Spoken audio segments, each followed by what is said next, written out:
Navigating Holiday Grief, Grief and Creativity Workshop. I am Susie Stonefield, also known as the Creativity Midwife. But who am I? I am a transformational creativity coach, a grief midwife, and an expressive artist. I'm also a mom, a wife, a song leader, and someone who is passionate about grief and creativity and making art from our pain. So that is what I do, and I work with my folks in person and online. I'm in Northern California, but I work with people all over the world in one-on-one coaching and deep dives that are like small group, intimate programs. And I also do immersive retreat programs that are about 3 to 5 days long in my studio in Chico, California. And those are pretty magical. So we're all here because we are navigating grief during the holidays. And navigating grief in and of itself is one thing. Because society has not given us the tools to figure out how to do this. Society wants us to move on quickly, and everyone around us would just love it if we could just move on. How come we're not happy? How come we're not getting back to the things that used to give us joy and pleasure?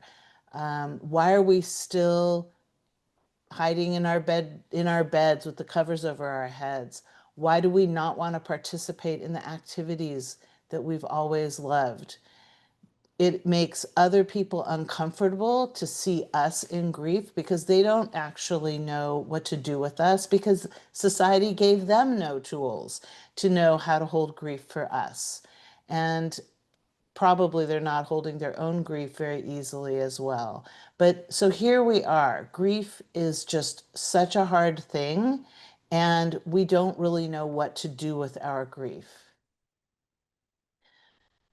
But holiday grief is something else because there are added pressures that come with it. And if you were at Anna Elizabeth's workshop earlier today, she covered so many important aspects of how holiday grief is heavier in so many ways and triggers so many other issues for us and concerns for us. But I would say that during the holidays, our pain is magnified because we have so many expectations of what the holidays are supposed to be like. And even before you sustained whatever loss it is that you are in the midst of grieving right now, the holidays probably were already challenging for a number of reasons. Possibly because there's pressure, there's expectations, there's family drama. It's very peoply, it's very social. All of these things can be really challenging, but when we're in grief, so much harder. Another reason holiday grief is more challenging is that we have traditions that are disrupted by our losses. So, and I'm not just talking about losing a person, although that is obviously something that many of us are holding, having lost a person or people who are not going to be at the table when we are celebrating the holidays. But we may have other grief that we are holding. For example, a diagnosis, which is changing your future path. Or you just retired and you are wondering, what is my identity now without my career? Or you moved and you don't feel settled, you don't have your people around you. All of that is grief. And there's so many other things I could list, but all of that is perfectly reasonable for you to be grieving and grieving more so at this time of year. When you are used to being with your family during the holidays and you're far away from them, or you don't really feel like you know who you are. How do you present yourself to the people who show up at your holiday event? All of that can be really challenging and cause a lot of anxiety and concern and uncomfortable feelings. There's increased social pressure to show up for an event. And maybe it's not even just showing up with your pumpkin pie at Thanksgiving, but showing up, going to buy gifts for other people. When you're in a place of it's so hard to make decisions, or maybe you're struggling financially, or maybe you just don't feel like it. You don't feel like going and giving somebody something. There's so many pressures. If you're working, we have holiday parties, and people expect you to show up and have holiday cheer, and you don't want to.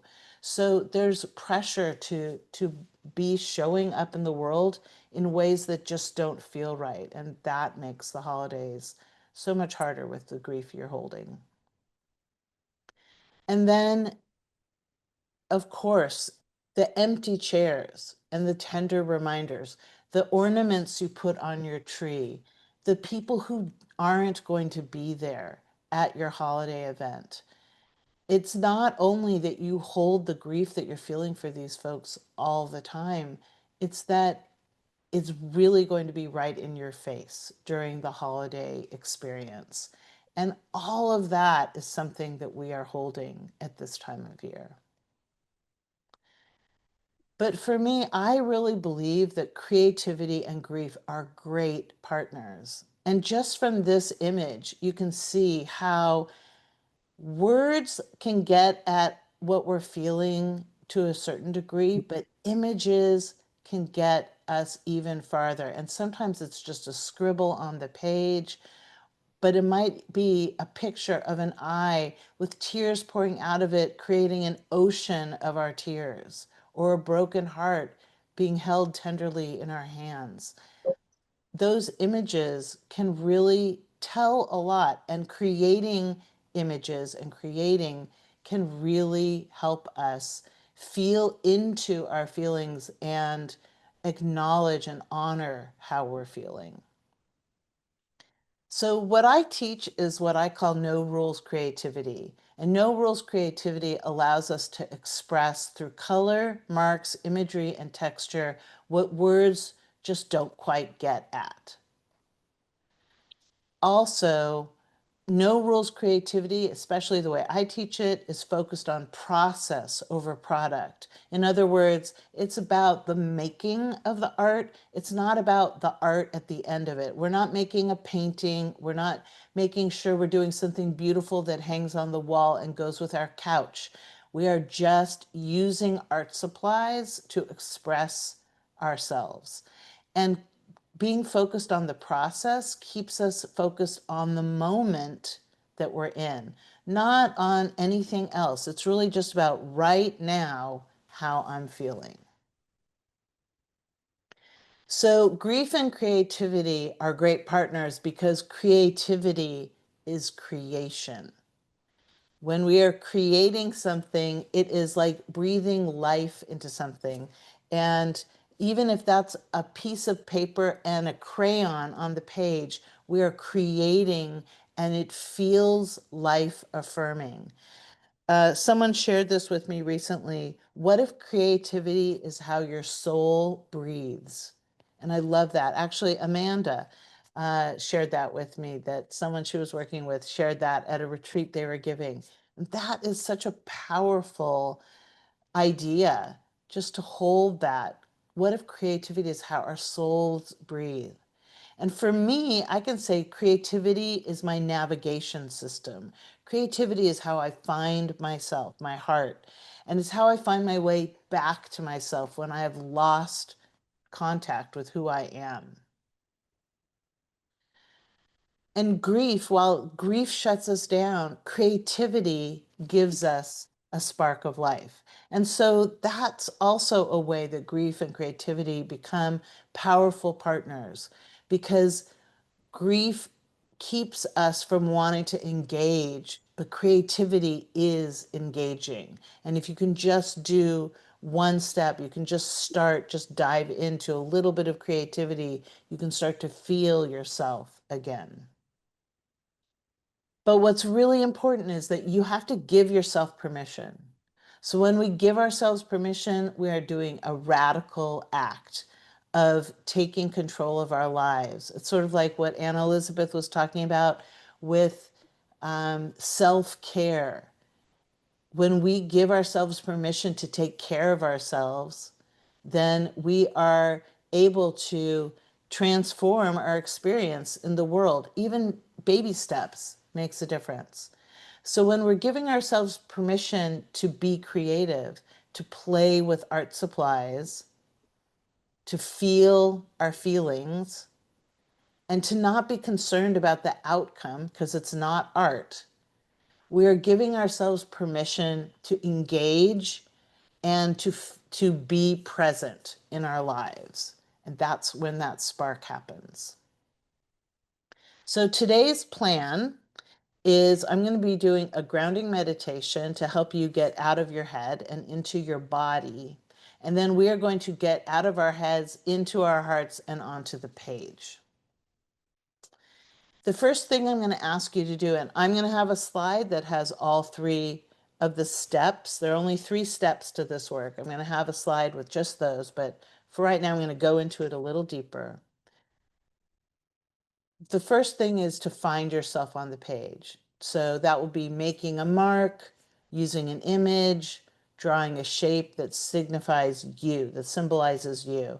And when I say make a mark, it could be a tiny little dot, but it could also be a giant scribble, or it could be an X, or it could be a stick figure. But I'm just saying you want to find yourself on the page with just a little mark. And then we're going to use color and or imagery to express how you're feeling about the approaching holidays and your grief. So during the grounding meditation, I'm going to help you get into your body so you can feel the feelings that you're having that are coming through you right now as you think about the holidays and you're holding your grief. And I'm going to ask you to hold curiosity.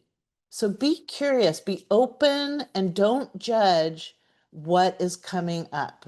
Just notice and respond on the page. So as your feelings show up, you don't need to judge them. I want to invite you to welcome them in. Welcome in your sadness or your anger or your regrets or your anxiety. If you can be open and just invite in whatever feelings are coming up, you're now going to have a place to put them on the page. So here's some questions. What color is my sadness? What texture is my anxiety? What images represent my loss? It might be an image of a couch with nobody sitting on it. Anxiety might be prickly or sticky. Sadness might be dark green. But don't judge whatever shows up as you are playing with your art supplies. Allow them to guide you. Whatever colors are waving at you and saying, use me, use me. Those are the ones to go towards.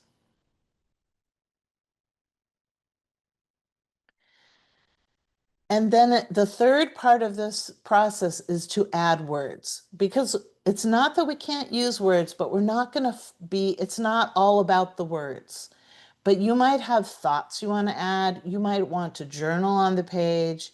You might want to use words that describe what's on the page, but only if that's what is calling to you. This is not a process where you are telling a story that everyone else in the group can understand.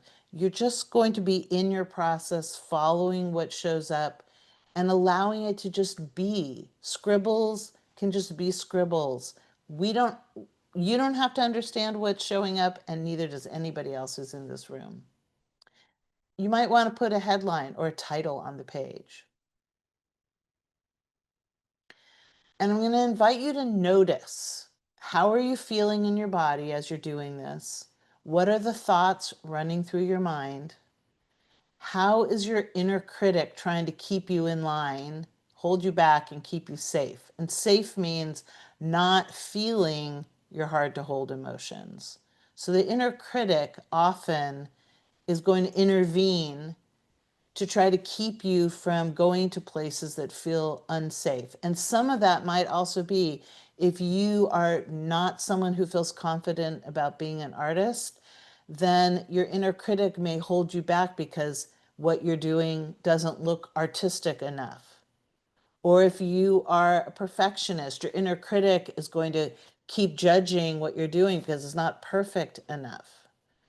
But we're going to just let all of that go. We're going to tell the inner critic to go play outside, because the inner critic never plays safe or nice, never plays nice. So it can go play on its own playground without you. But I want to also go back to number one. How are you feeling in your body? That's really important for us to notice as we're doing this, as we're working with art supplies. How is your body feeling? What are the sensations? And if you can, translate them onto the page. I highly recommend trying to do that because it feels like release and relief to let it out and put it on the page. So that's getting out of your head into your heart and body and onto the page. Okay, so here we are again. The three things we're going to do after the guided meditation is find yourself on the page with a mark or an image. Use color or imagery or both to express how you're feeling about the holidays and your grief, and then add words. Okay, so I am going to lead you in a guided grounding meditation to help you get out of your heads and into your bodies. And what I want to ask you to do, first of all, is in the chat, before we do the guided meditation, in the chat, I want you to tell me, are you someone who feels like art is comfortable for you or art is uncomfortable for you? And just send us a message in the chat.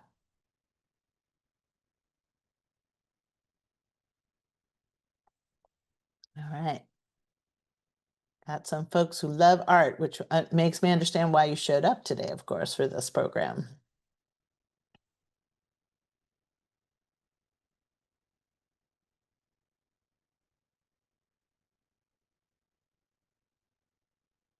Comfortable, comfortable, comfortable. Not necessarily comfortable. Great. Okay. I'm so proud of you, Marley, for coming, even though feel that you have no abilities, because what you do with me definitely has nothing to do with any kind of art skill or art experience or art training. So, and Denise, thank you for sharing. It's very vulnerable to share that you feel uncomfortable about making art. This is not making art work. It's just using the artistic creative process and art supplies to feel our feelings, to find that creativity can be your navigation system too. So art for me is how I do so much processing. I also have therapy. I also love to talk to my friends, my therapist, my partner, but art is how I get into the deepest crevices of my experience. And so that is why I share it with people. And why I even see people here who I know who've done work with me. And I know that for them, it's been such a powerful experience also to use the creative process to feel. So, are you ready? Are you ready to start? Okay. I'm going to do a grounding meditation to help you get into your body. And then I'm going to get us right into the process. And I'll put in the chat as well the 3 things to do. Find yourself on the page, use color, and then use words. But I will also be working. I don't know if you can you see the other square where my art supplies are, my art table is, and I'll be working there with my art supplies, doing exactly what you're doing. And I will also give you some reminders of the time. Then we'll take the last 45 minutes of the program to share our work with each other, okay? And talk about the process.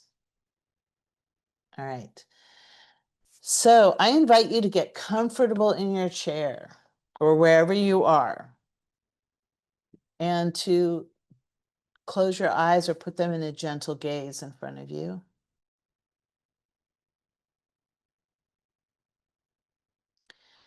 And to breathe, to just notice your breath. Notice it. You don't have to change anything. But if you'd like, I invite you to take a few more deep breaths.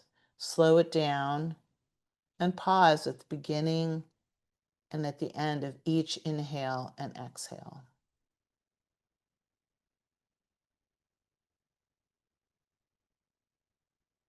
If you need to bring your attention to your breath, put your attention on the edge of your nostrils and just notice as the air comes in, it's cool, and as it leaves, it's warm.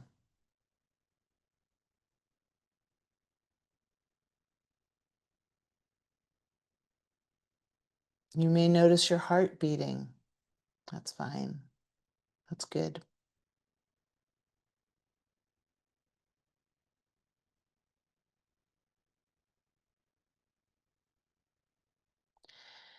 I invite you to notice your weight in your chair. Bringing your attention all the way down to your seat and noticing gravity and your weight and how the chair is supporting you. And if you're leaning back, noticing how the back of the chair is supporting your back.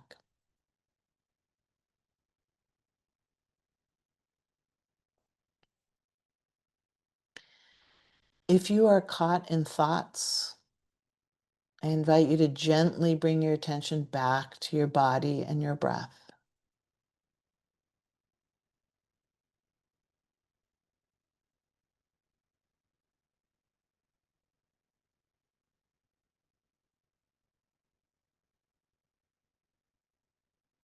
And now I invite you to notice your hands where they're resting, putting your attention right in the palms of your hands.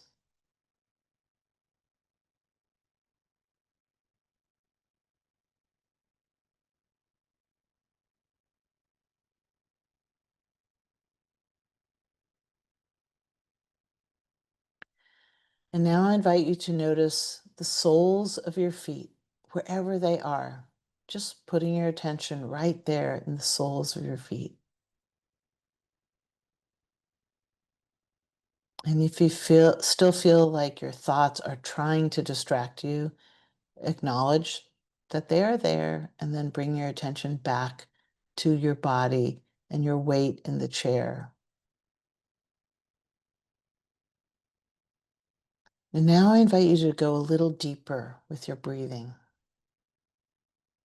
just a little bit.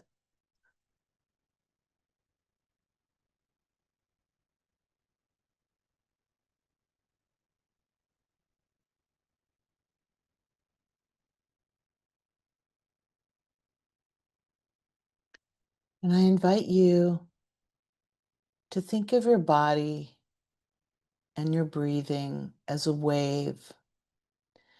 And as each breath comes in, imagine the wave at the shore pulling out to the ocean.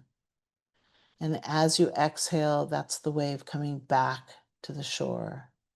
And see if that kind of rhythm feels comfortable and soothing to you.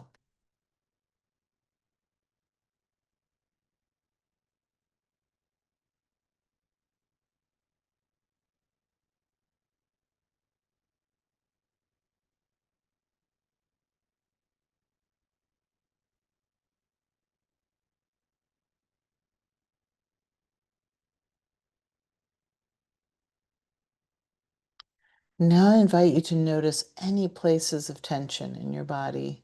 Just give it a little love. Might be your neck, your shoulders, your jaw.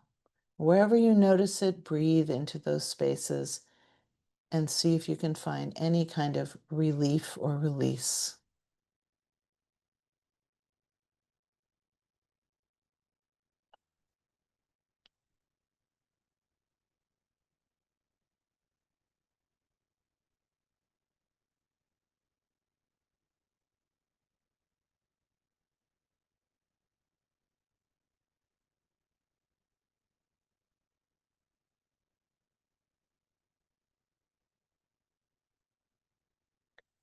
And now I invite you to put a hand on your heart space because you are here to do vulnerable work. Whether it's working on your grief or feeling your feelings or making art, if that is not your comfort zone, you are here, you're giving yourself permission to be vulnerable.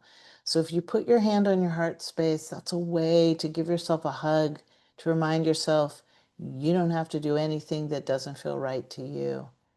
This is a safe place for you to just check in with yourself and to share whatever feels right to share of yourself.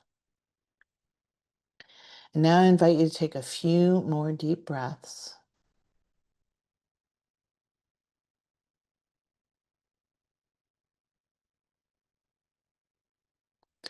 And when you feel ready to wiggle your fingers and toes and flutter your eyelids and slowly come back into this space, more present in your body and ready to make a little art.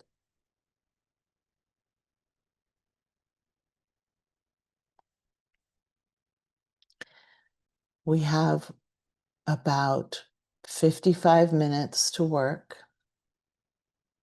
and I'm going to play some quiet music in the background. And I'm going to put the list of the 3 things to do in the chat. And I invite you to do the first thing right now, which is to find yourself on the page with a mark or an image or something else.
Hello, everyone. I just want to let you know that we have 15 more minutes to work, and then we'll gather back up and share our work before the program is done.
All right, everybody, let's gather back up. So I've been reading your comments in the chat, and I'm so happy to hear that people had a transformative experience. It was meditative and grounding, soothing, mind-opening, mind-blowing, calming, flow, and folks enjoyed the music too, so I'm glad to hear that. And so now what I would really love is to have you share your experience. So I'm going to take myself off of Spotlight, and I'd love you to uh, hold your work up. And actually what I'd like you to do is go to the React button at the bottom. And if you would like to say something or share your work, then just put your hand up. So you click on the heart, and then you see where the sign, it says raise hand, and you click that, and then it puts a little hand up in the corner. And if you change your mind or you click it by accident, you can just click lower hand and take that off. But I would love it if you would uh, put your video on so we can see your beautiful face, and then share your work. And I'll call on you. And then I will also spotlight you if you want to share your work. I don't have to spotlight you if you're going to talk, because I know that that can be sort of embarrassing or vulnerable. But I'm going to actually spotlight myself for a second just so I can show you my work, which was on the screen while we were working. But this is just how you can share. Just hold it up, maybe hold it back a little bit. And as you can see, I'm just going to talk about the process. As you can see, this was not about making art. Okay, this was not about making a work of art. It was just about feeling my feelings on the page, starting with me here, a scribble that started small and sort of dark, and then expanded out across the page in a couple different places or a few places. I was using a pencil that's actually a watercolor pencil. It's called a aquarelle graphite. And I love that kind of pencil just because it looks like just regular graphite lead, and yet it is something that if I put a watercolor brush on it, a water brush on it, it turns into watercolor. And then I was just playing with watercolor crayons and watercolors and making a giant mess on the page. I mean, this is a mess, right? Which is pretty accurate for how grief feels in my body. I was splattering and sprinkling and scribbling more. Thank you. Sundari says, I love your giant mess. I love my giant mess too. I love how it feels to release my heart onto the page through color and marks. Then I found papers. They felt like the holidays, like candy canes and I don't know, glitter and baubles and wrapping paper, So I just ripped it, glued it down. And then I have bins in my studio, I have bins of all sorts of magical things. And I took some glitter papers that already had punches out, and I cut them up. And to me, that sort of felt like the people who are not here with me this year for the holidays actually had a year of lots of loss. And that felt like those empty spaces, rather than the ornaments on the tree or whatever. It just sort of felt like where people are not present. And then I wrote some things, I journaled, I wrote with messy, messy handwriting. And finally, I took out some rubber stamps and I put a little title on it, holding my aching heart gently today. It just is an affirmation for me. And then I actually painted, you can see I painted glitter paint on it because my philosophy is everyone needs glitter paint. And that's it. That is what I did. So I would love for you to share your experience and your work with us. So Lisa, would you like to go? And I'd Yeah, like you to sure, unmute. sure. One second. All Okay. right. Yeah. Um, well, so actually I'm in healthcare and I'm a scientist. And so I it was taking a writing class and the instructor very kindly said, "Oh my God, your writing is so dry." And I'm an adjunct professor, and when I have to draw anything, I some of my students would start laughing, and I'm like, well, I'm a scientist, damn it. I'm not an artist. So that's how I went into this. And I didn't gather any art supplies. So I'm like, okay, what do I have? And the only piece of paper I had was my computer paper. And so I did some, I don't know if you can see it. I did some scribbling. And this is me, and this is my thoughts. And it says 70 to 80,000 thoughts. And then, cry me a river of grief. Then I'm like, well, then I had more time. And I'm like, okay, I have some more paper. So then I did this one. Oops, I can't. We got it. That's great. And the mountain is me. This is my body. And these are my thoughts, the clouds. And then this is water, waves and water. And it says, flow to the ocean, learn to surf. Okay. Then I had more time and I'm like, well, I need more paper. So then Awesome.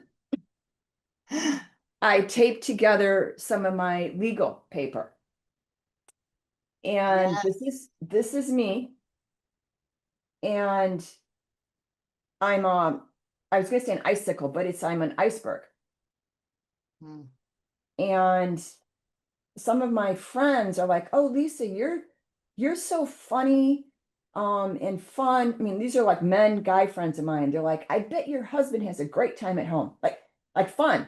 And I'm like, "No, he doesn't think I'm funny at all." Because we're both going through something very difficult.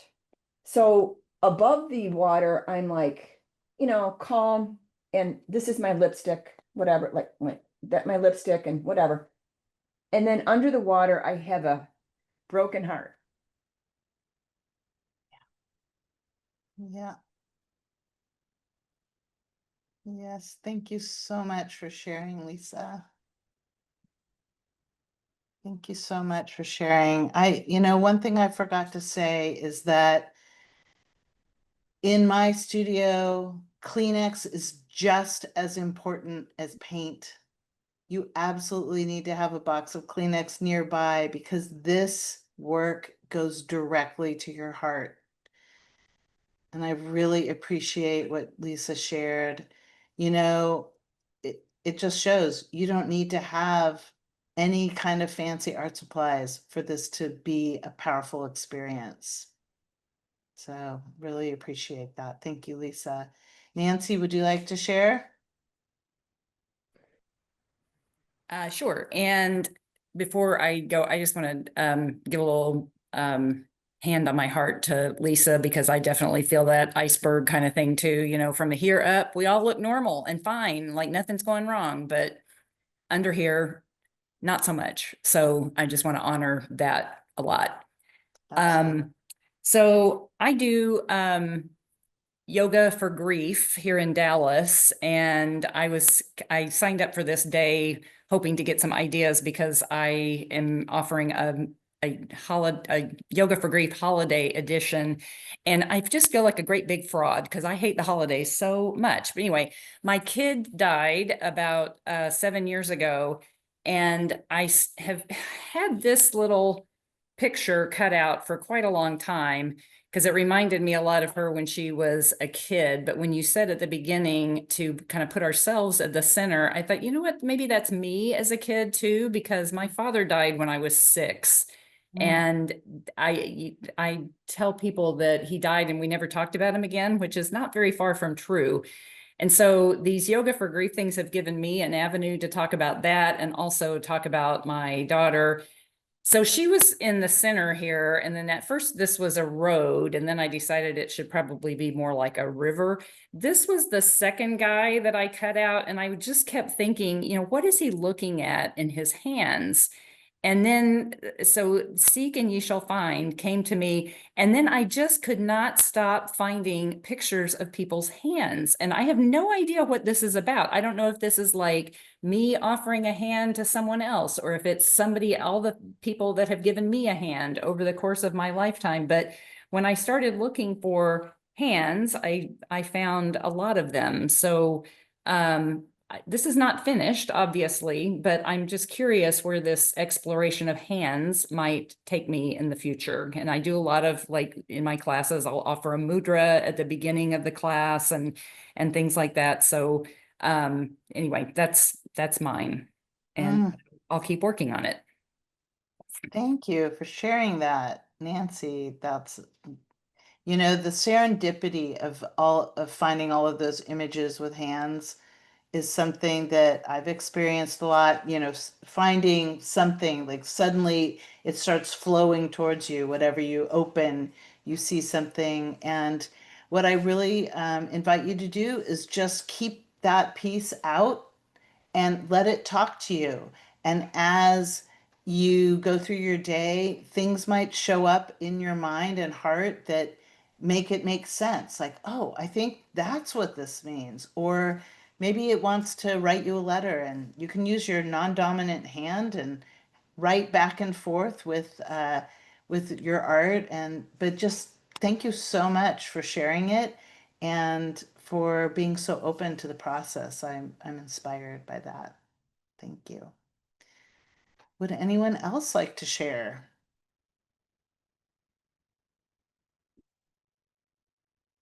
Marcia.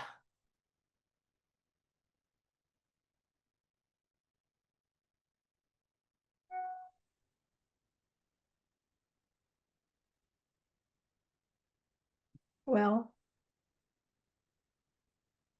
the words came to me when I made a place right in the middle here that went around and around and around, and it was swimming in a pool of grief. Mm. And yesterday I had a massage at this place called Osmosis, which I'd never been to before. And at the end of the day, I went and sat in the meditation garden and ended up meditating with fish and did these black and white drawings. And this was called Two Fish. And this was fish swimming around with a flower starting to bloom in the middle of them. And then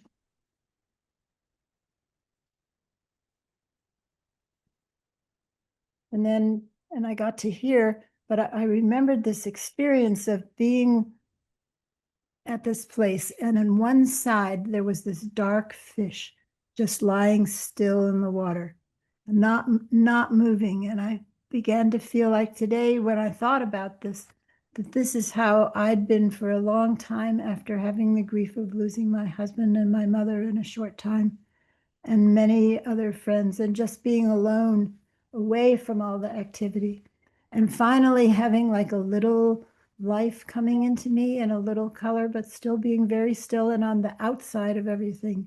And oh goodness, I'll just turn that on. We can't hear it. No worries. Oh, okay, good. And then yesterday, like all these fish were just so still, and then all of a sudden one came along and leaped out of the water, just leaped huge, and then another one came and did it, and then they all got quiet again. But it was like something energized them and allowed them to like free themselves of the water and everything and just be up in the air. And I just thought about my own life and how I'm trying to emerge from this place and come into here. And sometimes I'm there, but sometimes I still go back to here. Mm. Thank you, So- Marcia. That was just so resonant for me, hearing your description and seeing your work. Really appreciate that. How did it feel to do it? I'm still feeling it. Mm-hmm. I mean, yesterday I was kind of looking at it from the outside, and today I experienced it from the inside. Mm. Yeah. So it changed a lot. It's like I related to it in my own body in a personal way. And yesterday I was the observer of it. And today I was it. That was it. And so much of what I experienced in the past few years, and it's been 3 years since Jerry died, and my mother died 6 weeks later. And an enormous, this past summer, I felt like my social life was going to memorial services. Mm-hmm. So it's not just one grief. Right. And then it's like the question now of how to be in the world and what should I do and how can I be of use, and but not forget about that grief, which I can't forget about, but I don't want to just be stuck in it all the time. But I want to use the energy of it and the compassion that comes from it. Mm. Oh, there's much more, but anyway, Yeah. that's Thank you. thank you, Susie. It's good to see you, Marcia. Good to see you. All right. Karen, would you like to share? I'm going to ask you to unmute. There.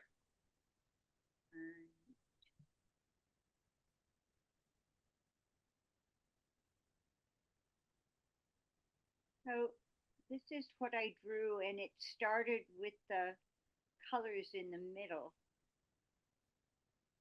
and then it went to the earth and the plants, and then it went to what felt like an offering. It was interesting in the middle of when the computer had stopped for the other person. My youngest daughter called me, and she had been just making an altar for the Day of the Dead for my daughter who passed and other relatives.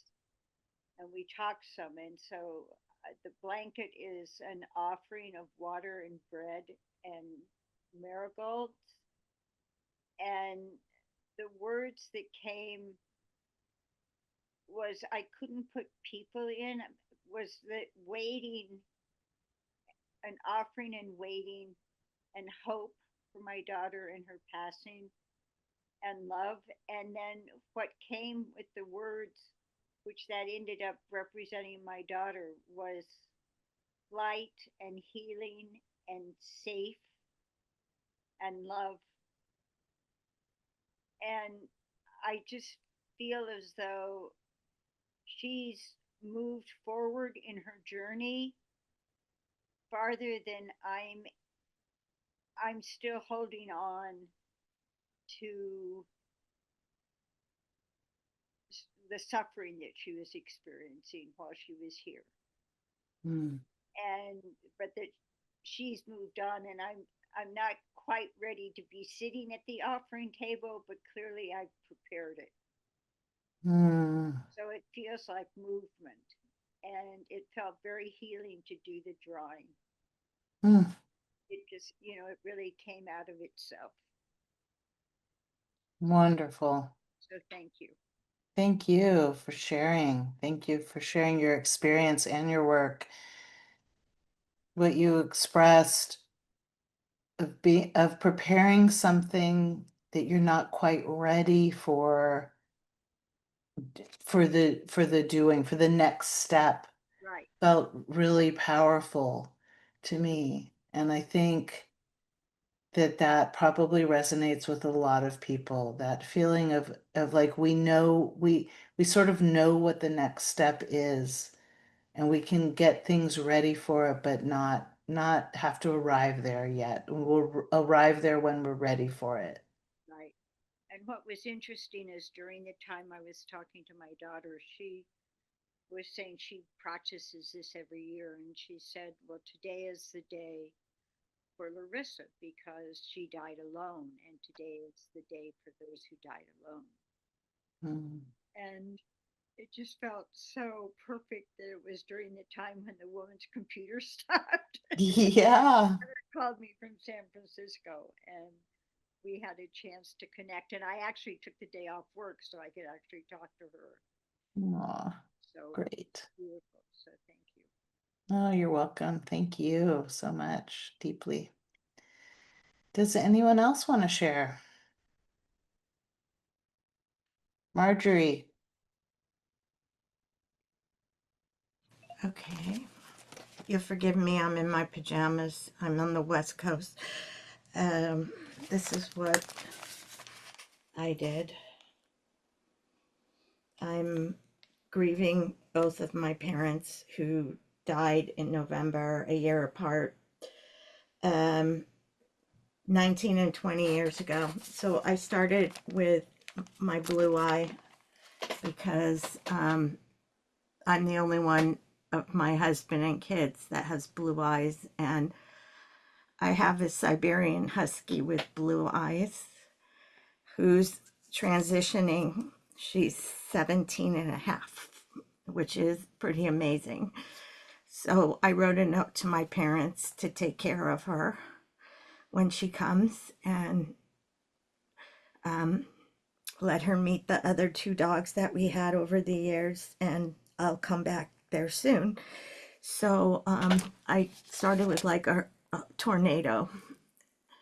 And then I did a tree with my ancestors and everything good with my family. And then I was looking for an eye in a magazine, and what I found in a, I don't know how to hold this, I'm sorry.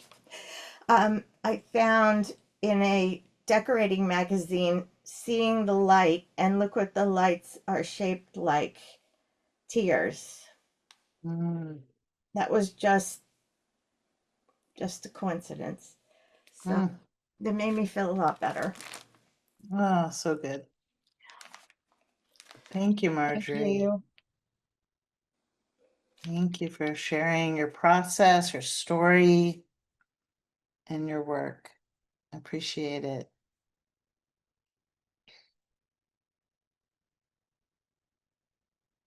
Meg, did I see your hand go up? All right. Yeah. You're Then I was crying about the last one of the dog, and thank you for sharing that. Like, what a beautiful, like, to ask your parents to take care of the dog, because my dog is getting quite elderly now, my other dog. Um, Yeah, sorry. anyway, I did this, and I started out with painting while we were starting out, so I had painted the whole page, and then when you said put an image in the middle, I just started like scratching the paint with something that barely even made a mark. And that kind of became like this metaphor and for how I felt, just sort of like this invisibleness in grief. Then I did paint some more and put a lot of different things on here and wrote a lot of words, but in the center of it, I wrote, well, I finally just a few minutes ago wrote, I have something to say. And it's like, I guess that's the most important part of this whole thing was that my thoughts and feelings do matter. And just, I don't know, in my family, there's just been a lot of kind of separation in the losses that we just went our separate ways in some ways, and you know, not that we don't connect, but it's hard. I feel like this holidays are just bringing that up, like, for everybody else. So thank you so much for being here. Thank you, Meg. Thanks for sharing. And I think what you shared really resonates probably for a lot of people, that my words matter, what I feel matters, and the disconnection that happens in our families when there's loss. So really appreciate that. Also wanted to say I was so glad you mentioned how Marjorie's work moved you, because that's one of the things that is so important in all of my circles, all of the groups that I lead, is how we get to connect to each other. And in grief, how hard it is to find communities where it feels safe to connect. In our own friendships and families, it's often very hard to feel that. And in the groups that I lead, witnessing each other, connecting and resonating, it's just a huge part of it. And we don't have to apologize for our tears, because we are all here to feel. And when we're crying, it's a beautiful thing. Crying is such an important part of our grief journey. So thank you for that. Does anyone else want to share? And if you are waving, I might not see you, but if you do the raise hand, I will see you.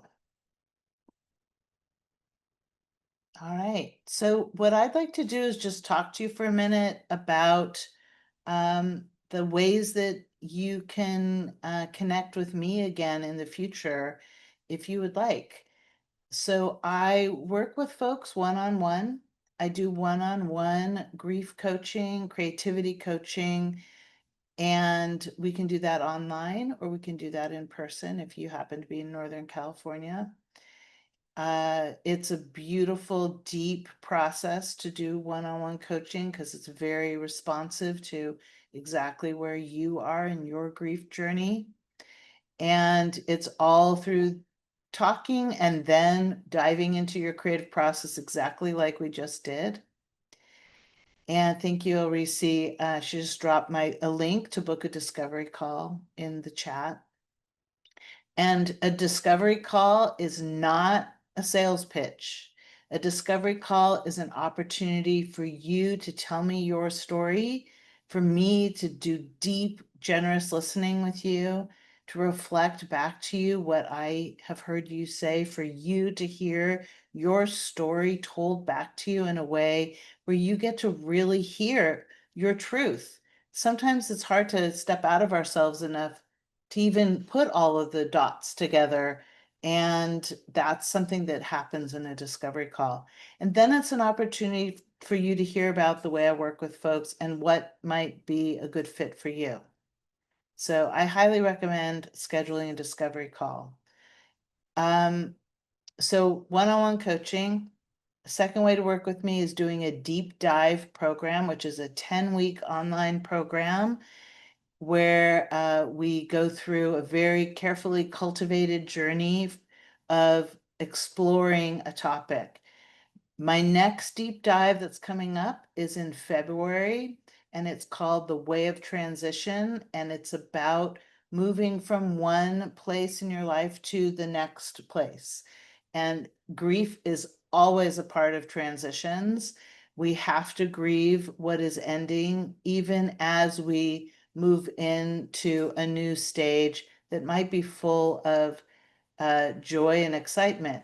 Also, grief can be on the other side of a transition. Maybe we were in a great place and thought the choice we were making or where we were going was exactly what we wanted, but sometimes we feel grief when we get there.